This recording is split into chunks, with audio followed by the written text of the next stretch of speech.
La place du médecin généraliste dans l'accompagnement des personnes concernées par les violences, elle est centrale. Déjà parce qu'on est les premiers interlocuteurs désignés par ces personnes-là, du fait du secret médical et de notre place de médecin de famille, mais aussi parce que les conséquences des violences vont être globales sur l'état de santé, à la fois sur le plan physique, mais aussi sur le plan psychique, relationnel et spirituel. Et donc c'est là où on va pouvoir avoir une vraie action d'accompagnement global, de prévention, et c'est tout à fait nos compétences de médecin. Les conséquences des violences peuvent prendre tout un tas de formes et peuvent donner tout un tas de symptômes et de maladies, des maladies cardiovasculaires, des maladies de la sphère gynécologique, mais aussi digestives, pratiquement toute la médecine finalement.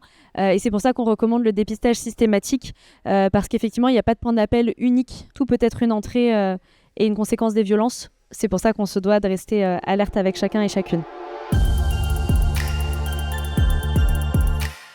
La chose la plus importante à faire quand on reçoit une personne qui vit des violences, c'est d'assurer sa sécurité. Effectivement, il faut d'abord faire une évaluation au préalable du danger, ce qui peut nécessiter des mesures juridiques comme un signalement ou un appel à la police par exemple, mais ça peut être aussi une sécurité corporelle, une sécurité psychique, comment on vient apaiser aussi le besoin des patients et ce qui fait qu'ils sont venus nous voir ce jour-là. Ce n'est qu'en sécurité qu'on va pouvoir aller vers la santé et la résilience. Tant qu'on reste dans une situation de violence, le seul objectif va être d'en sortir.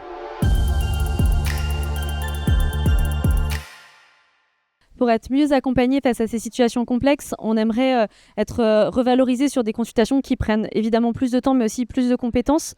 On aimerait aussi un soutien des institutions, notamment un accord du Conseil de l'ordre national avec la législation en vigueur pour qu'on ne soit pas tenu entre les obligations déontologiques et les obligations légales, mais aussi d'augmenter les formations de nos confrères, mais aussi en pluridisciplinaire parce qu'on ne peut pas accompagner ces personnes-là seules.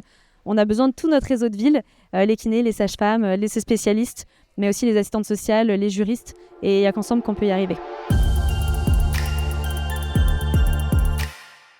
Le Collège de médecine générale a sorti en 2024 un kit pour accompagner les médecins généralistes dans l'accompagnement des personnes qui vivent ou qui ont vécu des violences.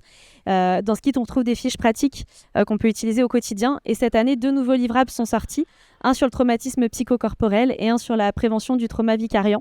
Ils seront bientôt disponibles, les 2 nouveaux, sur le site du CMG pour compléter le livret qui y est déjà.